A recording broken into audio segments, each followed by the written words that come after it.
გვიზიარეთ, დაგვირეკეთ, მოგვიყევით. ჩვენ ვუსმენთ ერთმანეთს. ნინი ხუგაშვილთან ერთად. ვუსმენთ ერთმანეთს. საღამოშიდობისა მოგესალმებით რადიო იმედის ეთერში ვიწყებთ პროექტ ვუსმენთ ერთმანეთს. მე ნინი ხუგაშვილი ვარ და დღეს გადაცემაში ვისაუბრებთ დევნილებსა და მათ პრობლემებზე. აქვე გთავაზობთ ინტერაქტივი შეკითხვას, თქვენი აზრით როგორ უნდა მოგვარდეს იძულებით გადაადგილებულ პირთა პრობლემები ჩვენს ქვეყანაში. დევნილთა პრობლემებისა და მათი გადაწყვეტის გზების შესახებ თბილისში მასშტაბური შეხვედრა გაიმართა, ვიდრე გადაცემაში სტუმრებთან დავიწყებთ საუბარს, მანამდე თემაზე მოვისმინოთ ანუცი პარათაშვილის სიუჟეტი. დევნილების პრობლემა ქვეყანაში ისევ მწვავედ დგას. ათასობით იძულებით გადაადგილებული პირი უკიდურეს მდგომარეობაშია და სახელმწიფოსგან დახმარებას ელის.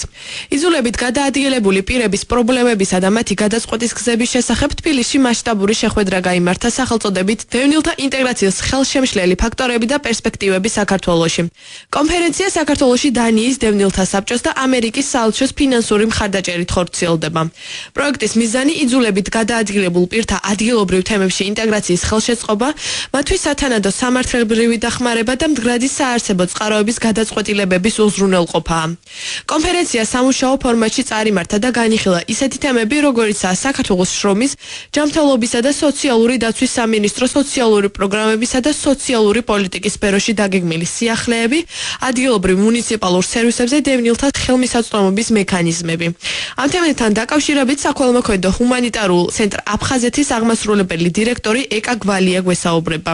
კონფერენციაზე ძირითადი თემები, რაც გაჟღერდა გახლავთ შემდეგი, ადგილობრივ მუნიციპალურ სერვისებზე დევნილთა ხელმისაწვდომობა, როგორია, რა ტიპის სერვისები არის ხელმისაწვდომი, რა გამოწვევებს ხვდებით ველზე, ამასთან დაკავშირებით ვისაუბრეთ, ასევე მეორე საკითხი შეეხო შრომისა და ჯანმრთელობის სამინისტროს სოციალური პროგრამებს, სადაც გაჟღერდა ინფორმაცია სხვადასხვა ხელმისაწვდომი სოციალური პროგრამების შესახებ, რომლებშიც დევნილებს შესაძლებლობა ეძლევათ რომ ჩაერთონ და ბოლოს ტოლთა დანიის საბჭოს ინიციატივით დაანონსდა ახალი ინიციატივა, რომელსაც ახორციელებს ჟენევის სერვისი ჯიპსი, რომელიც ქართულად ითარგმნება როგორც იძულებით გადაადგილებულ პირთა ერთობლივი პროფაილინგის სერვისი. ეს ითვალისწინებს საქართველოში იძულებით გადაადგილებულ პირთა ინტეგრაციის შეფასების გაზომვას სხვადასხვა ინდიკატორების საშუალებით. პროექტი საქართველოს 5 ქალაქში, ქუთაისში, წყალტუბოში, ფოთში, ზუგდიდსა და სენაკში განხორციელდა. შედეგად ჩატარდა 1870 დევნილი ოჯახის აღწერა დევნილთა 11 დასახლებაში, ჩატარდა 44 საინფორმაციო შეხვედრა, რომელსაც 595 დევნილი დაესწრო. გაიმართა 6 თემატური სამუშაო შეხვედრა, რომელსაც სახელმწიფო უწყებებისა და არასამთავრობო ორგანიზაციების წარმომადგენლები დაესწრნენ. შეხვედრაზე დაანონსდა ახალი ინიციატივა, რომელიც საქართველოში დევნილთა ინტეგრაციის შეფასებას ჟენევაში მოქმედებს ორგანიზაციის იძულებით გადაადგილებულ პირთა ერთობლივი პროფაილინგის სერვისის მიერ ითვალისწინებს. როგორც ჟურნალისტებთან საუბრისას ლტოლვილთა და განსახლების მინისტრის პირველმა მოადგილემ გრიგოლ გორგაძემ აღნიშნა, დევნილთა პრობლემების მოგვარებასთან დაკავშირებით სახელმწიფო სტრატეგია და სამუშაო გეგმა შემუშავებული აქვს არასამთავრობო და საერთაშორისო ორგანიზაციების ჩართულობით. მისი თქმით, მათი პრიორიტეტი არ არის მხოლოდ გრძელვადიანი განახლება. დევნილები ვიდრე დაბრუნდებიან თავიანთ სახლებში, აუცილებელია ღირსეულ პირობებში ცხოვრება და ასევე მნიშვნელოვანია შემოსავლის წყაროების გაჩენა. ამ მიმართულებით სამინისტრო სპეციალური სააგენტოც აქვს. დევნილები ვიდრე დაბრუნდებიან, აუცილებელია მათი ინტეგრაცია. ეს ინტეგრაცია კი მოიცავს როგორც სხვა დანარჩენ მოქალაქეებს, ისე მათ კონდეს შესაძლებლობა ისარგებლონ ყველა იმ სერვისით, რაც სახელმწიფოს როგორც მუნიციპალურ, ასევე ცენტრალურ დონეზე გააჩნია. როგორ მოგვარდება მათი პრობლემები და ვის მიენიჭება პრიორიტეტი, ამ ყველაფერს უახლოეს მომავალში ვიხილავთ. ვუსმენთ ერთმანეთს. მოგესალმებით კიდევ ერთხელ განვაგრძობთ პროექტს ვუსმენთ ერთმანეთს. დღეს ვსაუბრობთ თემაზე დევნილები და მათი პრობლემები და ამ საკითხზე საუბარს ვაგრძელებთ საქართველოს ოკუპირებული ტერიტორიებიდან იძულებით გადაადგილებულ პირთა განსახლებისა და ტოლთა მინისტრის პირველ მოადგილე გრიგოლ გიორგაძესთან, რომელიც ტელეფონის მეშვეობით გვერდდება. მოგესალმებით ბატონო გრიგოლ, მადლობა რომ იღებთ პროექტში მონაწილეობას. მოგესალმებით თქვენს მფრენელებს. ბატონ გრიგოლ, რა თემები განიხილებოდა დღევანდელ შეხვედრაზე, რა ეხებოდა, რა პრობლემები აქვთ დევნილებს დღეს და როგორ ხედავთ თქვენი უწყება ამ პრობლემების მოგვარების გზებს? დიდი მადლობა ინტერესისათვის, რომელსაც იჩენთ თქვენ დევნილთა პრობლემების მიმართ. ჩვენ გვაქვს ესეთი პრაქტიკა დამკვიდრებული, რომ ნებისმიერი დაგეგმვა სამინისტროს მხრიდან იქნება სტრატეგიული თუ სამოქმედო გეგმის აუცილებლად შეთანხმებულია და მაქსიმალურად არის უზრუნველყოფილი ჩართულობა არასამთავრობო ორგანიზაციების, საერთაშორისო ორგანიზაციების, სახალხო დამცველის ოფისის მათ შორის დევნილთა წარმომადგენლობის ეს ჩვენ გვაქვს საშუალებას რომ სწორად გავაანალიზოთ პრობლემები, მაქსიმალურად მოვიდეს ჩვენამდე პრობლემები და სწორად დავგეგმოთ მათი გადაჭრის გზები. დღევანდელი შეხვედრაც არის ერთ-ერთი მაგალითი, როდესაც ჩვენი პარტნიორი ორგანიზაცია დევნილთა დანიის საბჭო ახორციელებდა პროექტს დევნილთა ინტეგრირების საკითხებთან დაკავშირებით. მოგეხსენებათ, რომ მხოლოდ გრძელვადიანი განსახლება, რასაც ჩვენ უწოდებთ, როდესაც ბინებს გადავწევთ და მოგეხსენებათ, როგორი სტანდარტების არის ეს ბინები, ეს მხოლოდ არ არის საკმარისი. ადამიანებს ჭირდებათ ელემენტარული შემოსავლები, მათ ჭირდებათ, რომ ბავშვების მისცენ განათლება და სხვა უამრავი რამ, რაც ნორმალური ცხოვრებისათვის და განვითარებისათვის არის საჭირო. და ჩვენ როგორც დევნილებისათვის არამედ ზოგადად ყველა მოქალაქის მიმართ უნდა ვიზრუნოთ სახელმწიფო რომ ესეთი პირობები და გარემო იყოს შექმნილი, თუმცა განსაკუთრებით დევნილებს აქვს პრობლემები თქვენთვის ყველასთვის კარგად ცნობილი პრობლემები და გამომდინარე იქ როგორც ვიცით წაართვეთ ქონება დაუხოცეს ახლობელი ადამიანები რადგან თვალწინ ომი კონფლიქტის შედეგად ეს ფსიქიკური პრობლემები მიღებული ბუნებრივია მათ უფრო მეტი მხარდაჭერა ჭირდებათ სახელმწიფოს მხრიდან და სწორედ აი ამ თემებზე გვაქვს ჩვენ საუბარი როგორც დღევანდელ დღეს ასევე ეს პერმანენტულად იმართება ესეთი შეხვედრები და ჩვენ ვცდილობთ ასე ვთქვათ პულსზე გვეჭიროს ხელი და სწორად მივყვეთ იმ პრობლემების გადაჭრის გზებს რაც აუცილებელია დევნილთა პრობლემების მოსაგვარებლად. ეს არის იგივე დაგეგმარება პროგრამების როგორც მუნიციპალურ დონეზე სერვისების იქნება ჯანდაცვასთან დაკავშირებული სოციალური თუ სხვა ასევე ცენტრალურ დონეზეც მაქსიმალურად უნდა იყოს საჭიროებაზე მორგებული ეს პროგრამები და ეს ფინანსები რაც იხარჯება მაქსიმალური ეფექტი უნდა მივიღოთ. აი ამას ემსახურება ჩვენი თანამშრომლობა არასამთავრობო საერთაშორისო ორგანიზაციებთან. კონკრეტულად რა პროგრამებს გულისხმობთ, რომელიც თუნდაც ამჯერად არის მიმდინარე და ბენეფიციარები არიან ბუნებრივია დევნილები? თქვენ როგორც აღნიშნეთ, სამინისტროსთან არსებობს სპეციალური სააგენტო შემოსავლის წყაროებთან დაკავშირებით. პირველად სახელმწიფო მიმდინარე წელს სახელმწიფო ბიუჯეტიდან გაიღო თანხები და გაიცემა მცირე გრანტები დევნილებისათვის აქვთ მიკრობიზნეს იდეები, ეს იქნება სოფლის მეურნეობის სფეროში თან დაკავშირებული, მომსახურების სფეროსთან დაკავშირებული, მათ ეძლევათ საშუალება მიიღონ ცოდნა თუ როგორ უნდა მართონ ეცინე ბიზნესი, როგორ უნდა განავითარონ და ის რაც მათ აკლიათ იმ მომენტში რომ წარმოიწყონ რაღაც საქმიანობა და ელემენტარული შემოსავალი გაიჩინონ და შემდეგ გაზარდონ ეს ინიციატივები და ბიზნეს პროექტები განავითარონ, სწორედ ამაში ვეხმარებით, იქნება ეს ხელსაწყოების გადაცემა, იქნება ტრაქტორების გადაცემა, სხვადასხვა საშუალებები მცირე მეწარმეობისთვის და სხვა. ბატონ გრიგოლ, ასევე მაინტერესებს რა შედეგები აჩვენა, რა იყო თქვენთვის ნიშანდობლივი იმ 5 ქალაქში ჩატარებულმა კვლევამ, სადაც განხორციელდა პროექტი, გულისხმობ ქუთაისს, წყალტუბოს, ფოთს, ზუგდიდსა და სენაკს. რა საკითხები გამოკვეთა, რომელიც შეიძლება ითქვას აქამდე იყო ნაკლებად? არის საკითხები, რომელიც უკავშირდება განათლების საკითხებს, მაგალითად, სადაც იქ აშენდა კორპუსები დევნილებისათვის, ყველასთვის შეიძლება არ იყოს ხელმისაწვდომი, იგივე ბაღები, საბავშვო ბაღები, ბაგაბაღები, იგივე სკოლასთან დაკავშირებული. თუმცა ის რაც არის რესურსი მუნიციპალიტეტში, რა თქმა უნდა, მაქსიმალურად არის ათვისებული და დევნილები ისე როგორც ზუგდიდის სხვა მოსახლეობა შეუძლებლად ვიღებენ განათლებას, მაგრამ კიდევ უფრო მეტი საჭიროებები არის. შეიძლება ეს იყოს დაკავშირებული მიწებთან, აი წლების განმავლობაში ფლობენ მიწებს დევნილები მარჯვნიერად, მაგრამ იმის გამო რომ არ არის საკუთრებაში გადაცემული, მათ უჭირთ ყველა ის სერვისი მიიღონ სახელმწიფოდან, მაგალითად სოფლის მეურნეობის სამეცნიერო საავადმყოფო სერვისები და სწორედ აი ამ პრობლემებზე გვაქვს საუბარი ჩვენ ასევე მუნიციპალიტეტებთანაც. აგრეთვე არის ამხანაგურების საკითხები, მაგალითად ეს ჩვენ უკვე გადავწყვიტეთ პრობლემა, როდესაც სახელმწიფო საკუთრებაში არსებული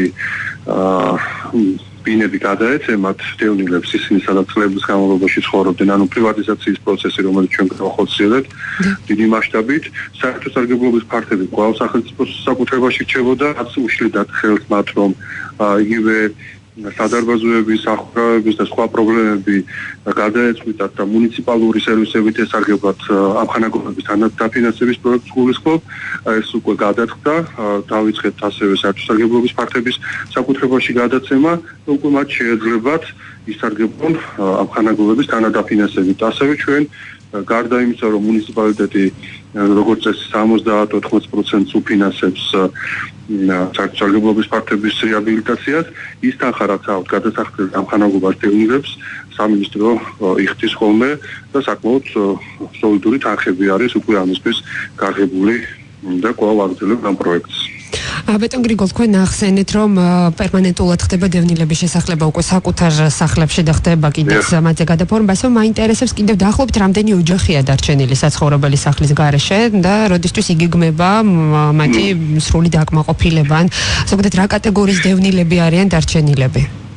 მიუხედავად იმისა, რომ 2012 წლის შემდეგ სამჯერ და თითქმის 4-ჯერ გაიზარდა ბიუჯეტი და თქვენ იცით, რომ პრაქტიკულად არ არის ის ძირითადი ქალაქები, სადაც დევნილების კონცენტრირება არის, რომ არ ხდებოდეს კორპუსების მშენებლობა, ეს ინფორმაციები თითქმის ყოველდღიურად არის, რომ გადავცემთ ბინებს დევნილებს, მაგრამ სამწუხაროდ საკმარისი არ არის იმისათვის, რომ ძალიან მოკლე ვადაში გადავწყვიტოთ ეს პრობლემები. დევნილები კვლავ არიან ძალიან ბევრი დევნილი ოჯახი მძიმე საცხოვრებელ პირობებში, აქ საუბარი არის 30,000 ოჯახზე, რომელიც დაახლოებით 30,000 ოჯახზე, რომელიც კვლავ საჭიროებს გადაუდებელ, ასე ვთქვათ, განსახლებას.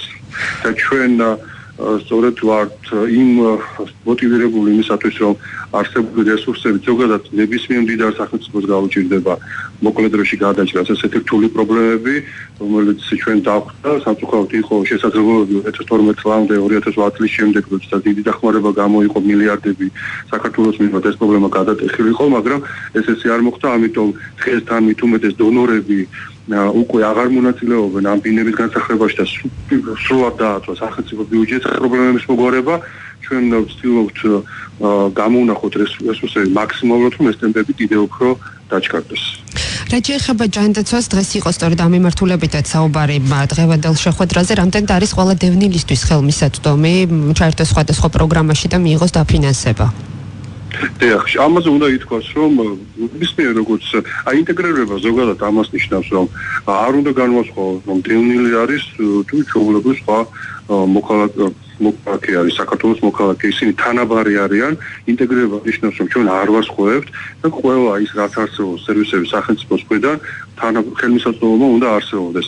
დღევანდელი შეფასებით ჩვენ არ აგვაქვს შემთხვევა, ყოველ შემთხვევაში ჩვენთვის უცნობია, რომ ადამიანი მოქალაქე საქართველოში არის დევნილი იძულებით გადაადგილებული და ვერ ისარგებლა ჯანდაცვის პროგრამებით. ესეთი შემთხვევები ჩვენთვის უცნობი არის. ისინი ჩვეულებრივად როგორც საქართველოს მოქალაქეები სარგებლობენ ამ სერვისებით.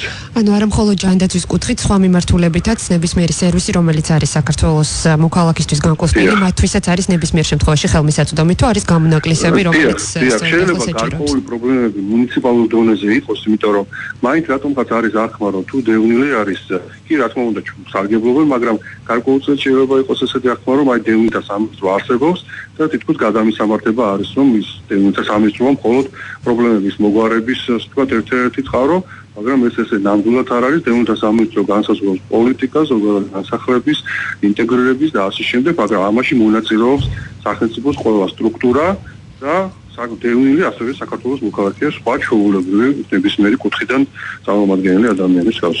და დღეს მონაცემებით რა ტიპის დახმარებას იღებენ დევნილები სამინისტროსგან დღეს ქვეყნისგან ზოგადად? სამინისტროს აქვს რამდენიმე პროგრამა განსახლებასთან დაკავშირებით. ერთი ეს არის, როდესაც ჩვენ თვითონ სახელმწიფო მიწაზე ვაშენებთ მოდელების შედეგად გამოვლენილი კომპანიები აშენებენ კორპუსებს, ეს იქნება ზუგდიდი, წყალტუბო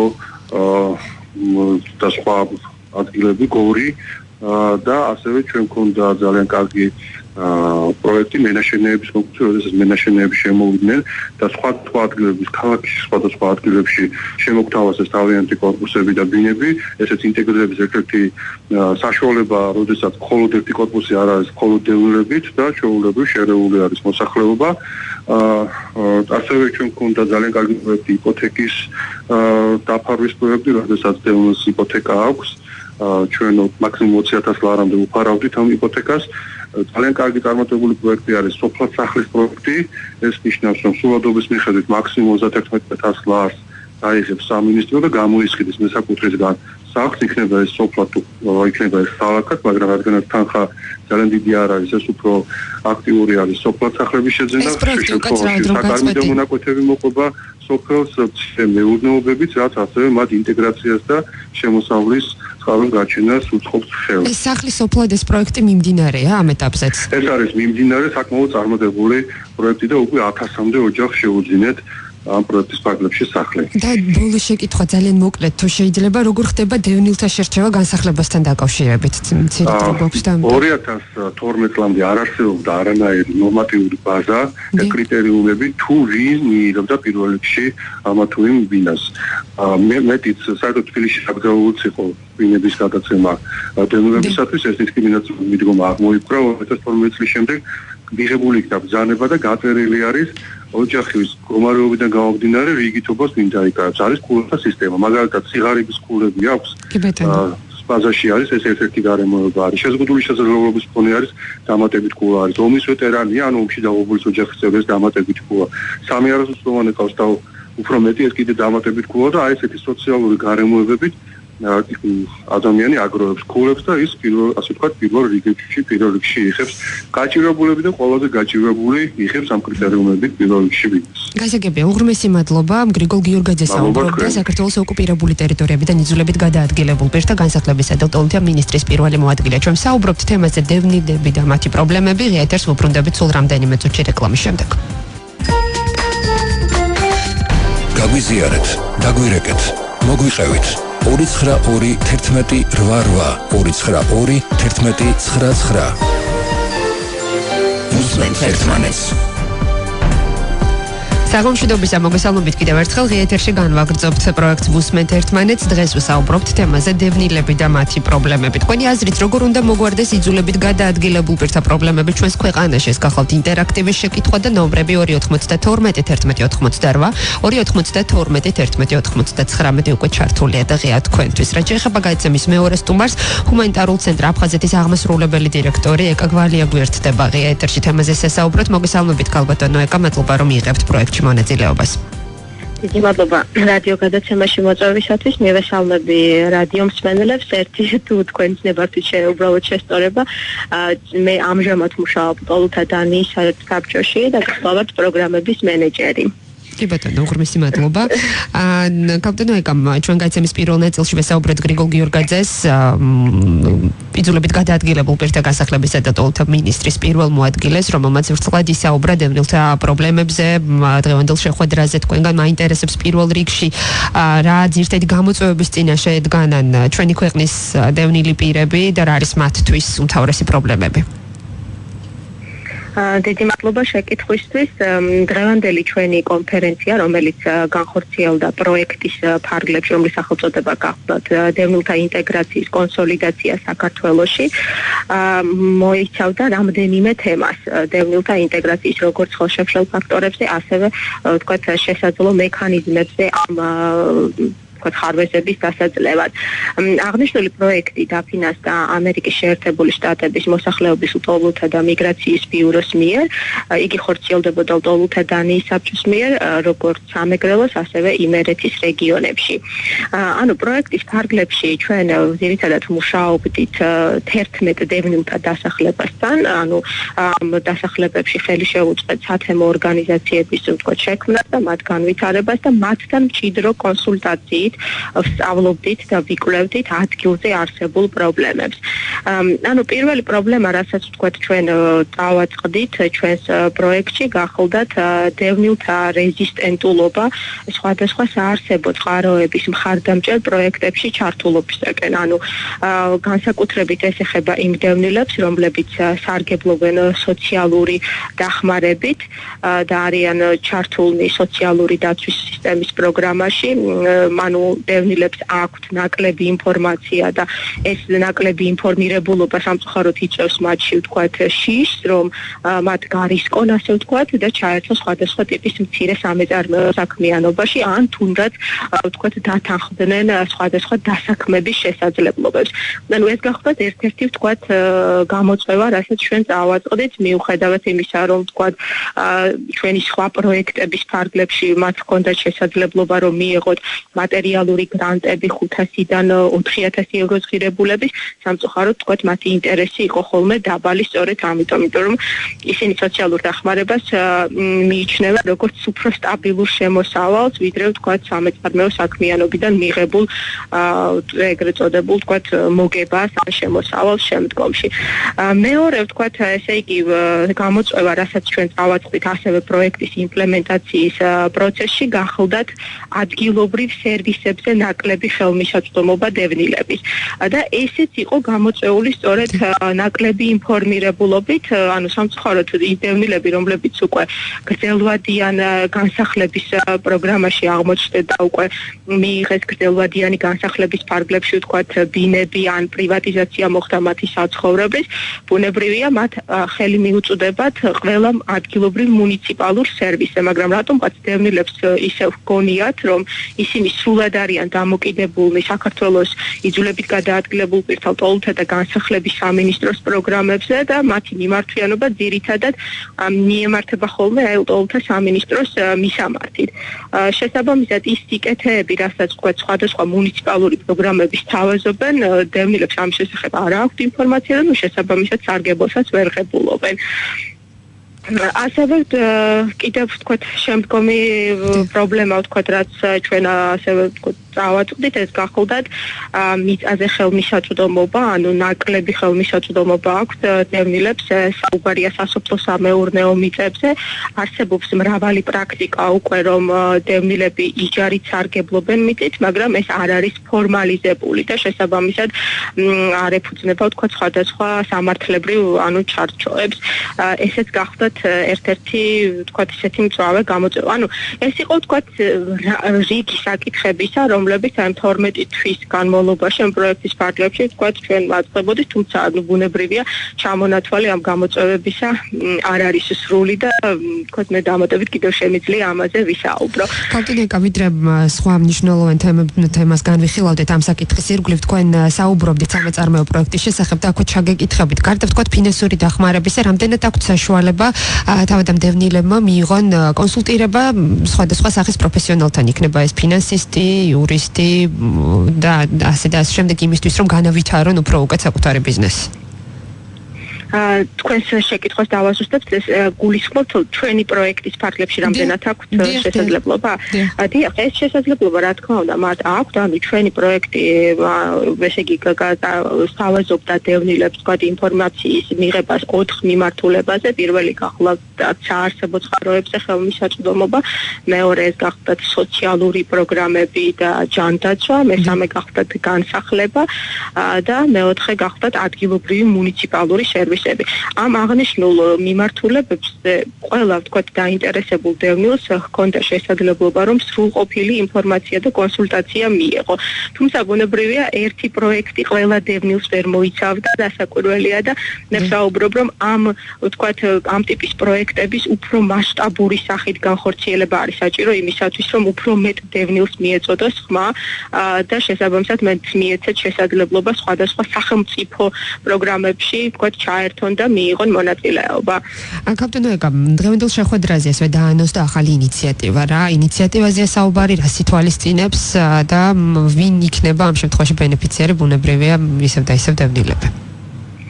მოგახსენებთ, ეს ინიციატივა პრინციპში ტარდება ალბათ დანიის საბჭოს ეგიდით საქართველოში, კონკრეტულად ჩვენმა ორგანიზაციამ მიმართა ჟენევაში მოქმედ სერვის ჯიპსი, რომელიც გახლავთ მეკავშირებთან ქართულად, იძულებით გადაადგილებულ პირთა ერთობლივი პროფაილინგის სერვისი. ანუ აღნიშნული სერვისი ითვალისწინებს გაჭიანურებული დევნილობის კონტექსტის ქვეყნებში, ანუ სადაც თქვენ დევნილები, ისეთ ქვეყნებში, სადაც დევნილები ცხოვრობენ უკვე 20 წელიწადზე მეტია და მათი გადაადგილება უკვე 20 წელიწადზე მეტია მოხდა. სწავლობენ ინტეგრაციის, ვთქვათ, შეფასების ინდიკატორებს. ანუ ამ ტიპის პროექტს ჯიპსი ახორციელებს ამ ეტაპს კოლუმბიაში, კოსოვოში და ასევე ძალიან რთულ კონტექსტში აფრიკის ქვეყანა სომალიაში და ჩვენ ვინაიდან საქართველო არის ერთ-ერთი ქვეყანა, სადაც უკვე 20 წელიწადზე მეტია დევნილები ცხოვრობენ და მით უფრო მნიშვნელოვანი ასევე აღინიშნოს, რომ სახელმწიფო ძალიან აქტიურად არის ჩართული დევნილთა ინტეგრაციის პროცესებში და სხვადასხვა ტიპის პროგრამებს სთავაზობს მათ. სწორედ ამიტომ გადავწყვიტეთ, რომ მოგვეწვია ჯიპსი საქართველოში, რომ მათ დაეწყოთ საქართველოში ინდიკატორების შემუშავება, რომელიც სწორედ დაგვეხმარებოდა ინტეგრაციის გაზომვაში.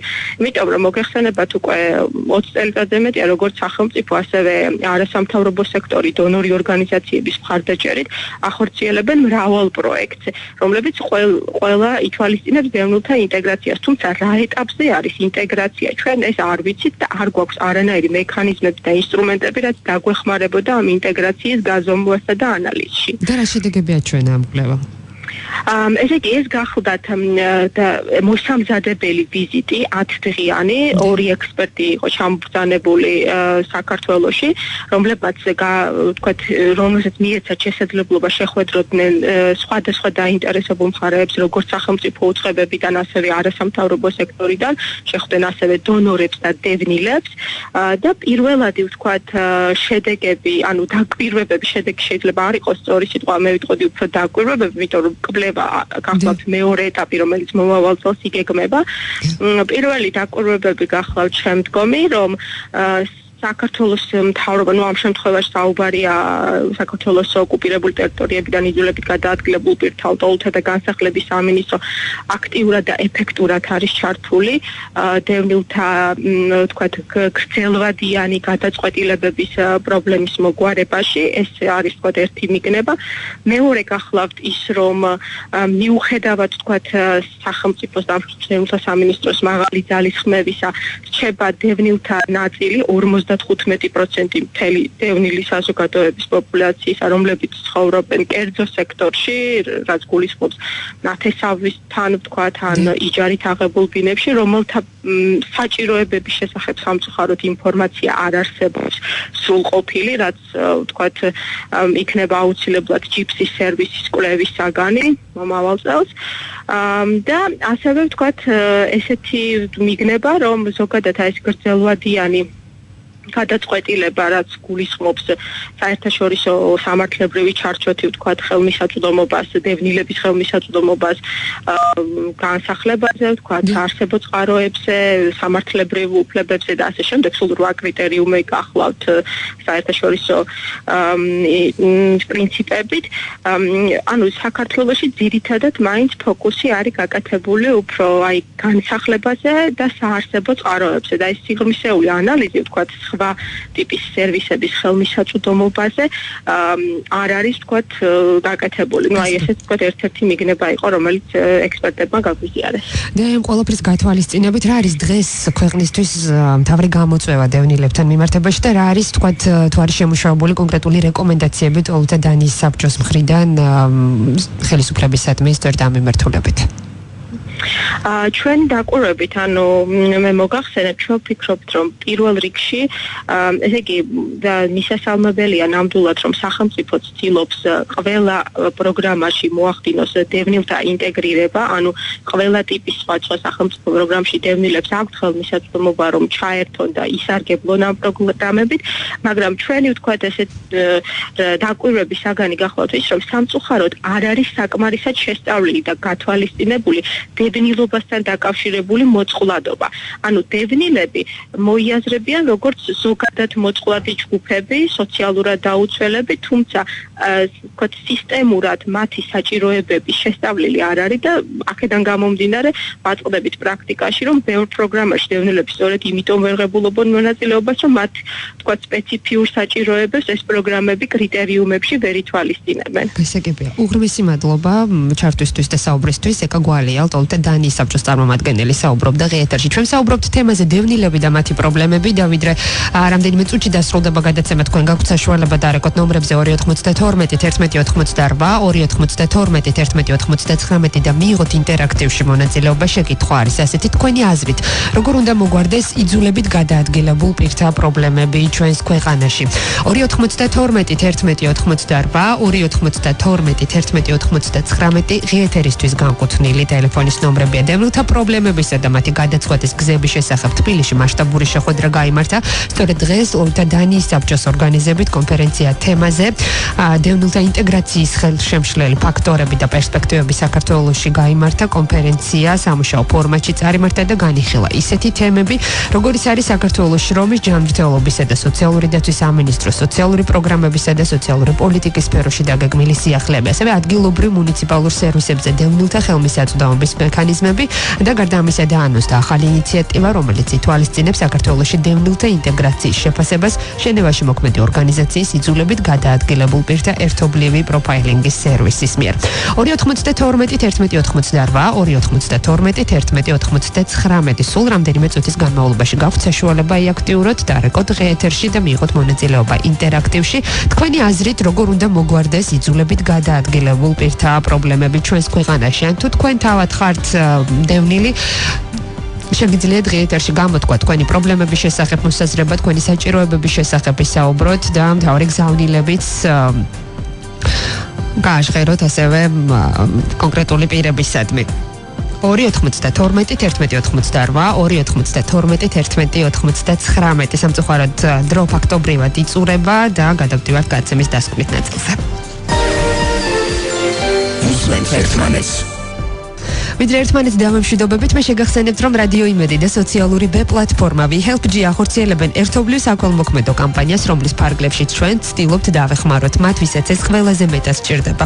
მეგობრებო, ჩვენ ამ კვირაში ვეხმარებით 6 წლის თეკლა ღონიაშვილს. მას CDKL5 გენის მუტაცია აქვს და ღეროვანი უჯრედების გადანერგვა სჭირდება, რომელიც საერთო ჯამში 98,900 ლარი ღირს, საიდანაც უკვე შეგროვებულია 48,300 ლარი და სწორედ თქვენი ძალისხმევით, თქვენი მონდომებით და უშუალო დახმარებით შეგროვდა ეს თანხა, რომლითაც როგორც გუშინ ვისაუბრეთ WeHelp-G-ის ხელმძღვანელთან 6 წლის თეკლა იმყოფება თურქეთში. მას ჩაუტარდა ერთი ოპერაცია და კიდევ არის 3 ეტაპი გასავლელი იმისთვის, რომ 6 წლის ძალიან პატარა გოგონას დავუბრუნოთ ჯანმრთელობა და მივცეთ მას შანსი სიცოცხლის გაგრძელების. ჩვენ გვაქვს საშუალება დავრეკოთ ნომერზე 0900-110-482 ზარისღირებულება გახლავთ 1 ლარი და ეს თანხა სრულად გადაერიცხება ამ კვირის ბენეფიციარს 6 წლის თეკლა ღონიაშვილს. გარდა ამისა გაქვთ საშუალება ეწოთ ვებგვერდს www.help.g მოიძიოთ თეკლა ღონიაშვილის ისტორია და ნებისმიერი ოდენობის თანხის ტრანზაქციით გაუწიოთ მას ფინანსური დახმარება.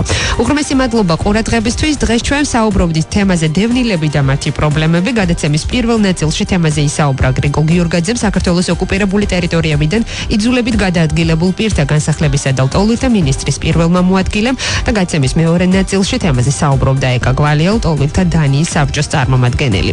დევნილები და მათი პრობლემები, დევნილთა პრობლემებისა და მათი გადაწყვეტის გზების შესახებ თბილისში მასშტაბური შეხვედრა გაიმართა და კონკრეტული გასატარებელი ღონისძიებებიც დაიგეგმა. საეთერო სტუდიაში მუშაობდი ნინი ხუგაშვილი, გადაცემის პროდიუსერია დავით მაღალფერიძე. მომავალ საეთერო შეხვედრამდე გემშვიდობებით. მადლობას გიხდით ყურადღებისთვის.